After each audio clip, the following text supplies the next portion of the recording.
Je suis enseignant au Centre d'études européennes. Ouais. Je suis spécialiste des parlements et de l'Union européenne, et puis des deux, c'est-à-dire la place des parlements dans l'intégration européenne.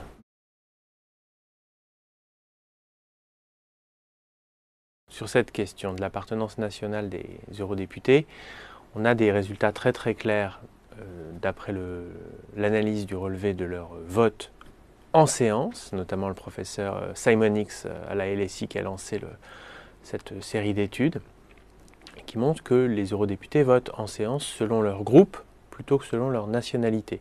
Donc le taux de cohésion par groupe pour les grands groupes, il est supérieur à 90%. Donc vraiment, il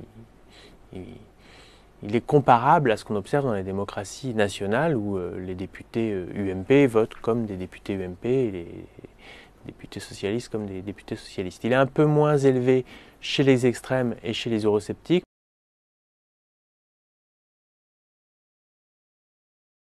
Il y a des familles politiques au niveau européen qui correspondent à des groupes depuis longtemps et qui sont clairement identifiés. Donc la droite, les libéraux, les verts, les communistes, les socialistes, et puis après à la droite de la droite, différentes familles eurosceptiques qui elles sont susceptibles de connaître des changements. Là-dedans on va retrouver les partis politiques nationaux qui se fédèrent en quelque sorte et qui parviennent à avoir une cohérence. Cette fédération des partis au sein du groupe parlementaire, elle n'est pas purement formelle ou purement opportune. Ils arrivent en leur sein à s'accorder sur une position commune. Et c'est en ça que le Parlement européen réussit à être une assemblée politique et pas simplement une assemblée diplomatique ou paradiplomatique.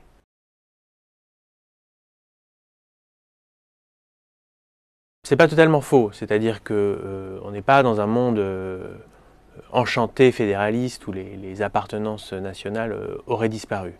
Donc les Allemands vont pouvoir défendre des positions qui correspondent aux intérêts nationaux allemands, au sein de chaque groupe, en commission, dans les négociations de couloir. Mais à partir du moment où la position du groupe est arrêtée, ils s'y tiennent. Donc en fait, il y a un jeu d'influence avec cette influence nationale qui se mélange à une organisation partisane transnationale.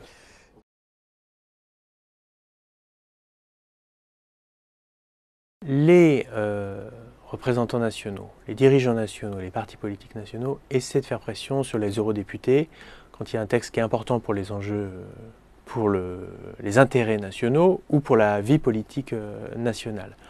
Donc par exemple, un représentant permanent, l'ambassadeur d'un pays à Bruxelles, un représentant permanent auprès de l'Union européenne, maintenant il passe une partie de sa semaine à rencontrer des eurodéputés de son pays, voire même d'autres États membres.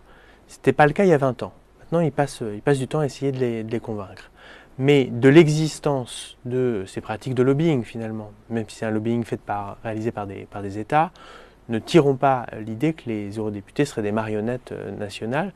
Non, ils sont influencés en fait par leur gouvernement d'origine, leur parti d'origine, mais aussi par des entreprises, des associations, et ils font leur choix et leur miel de tout cela. Ce ne sont pas, encore une fois, les données le montrent, ils ne sont pas là pour voter comme leur État-nation d'origine.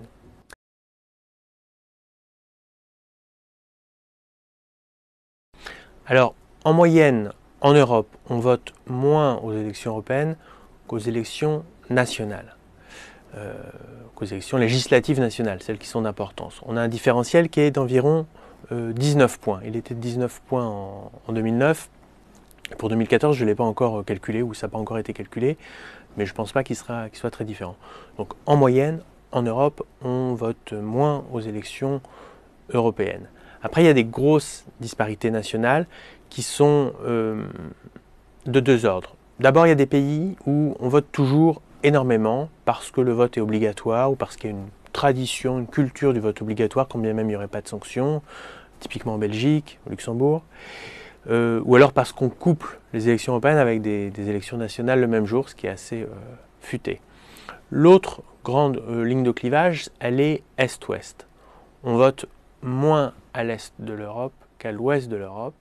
C'est très très clair, on a des taux d'abstention moyens à l'est de l'Europe qui sont de l'ordre de plus de 70%, contre environ 50% à l'ouest, à telle enseigne que la progression de l'abstention dont on parle à chaque fois d'élection européenne en élection européenne, elle n'est pratiquement due qu'aux élargissements de l'intégration européenne.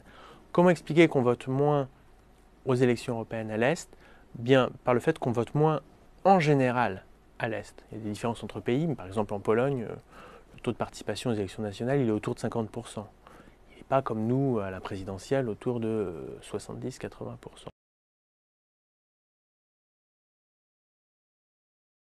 Non, je ne dirais pas qu'il y a des comportements électoraux spécifiques lors des élections européennes, en dehors du fait de, en général, moins s'y intéresser.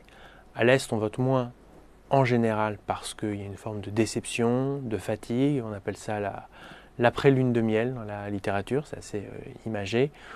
Donc voilà, il y a un moindre investissement dans les urnes et ça se traduit dans les élections nationales, en Roumanie par exemple, en Bulgarie, comme dans les élections européennes.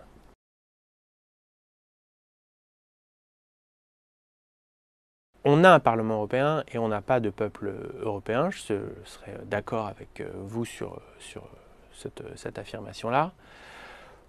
Pour autant, historiquement, universellement, on a bien des cas de parlement, de construction parlementaire qui ont existé sans l'existence préalable d'un peuple. Il y a deux aspects à ça. D'abord, il y a l'aspect constructif, fonctionnaliste.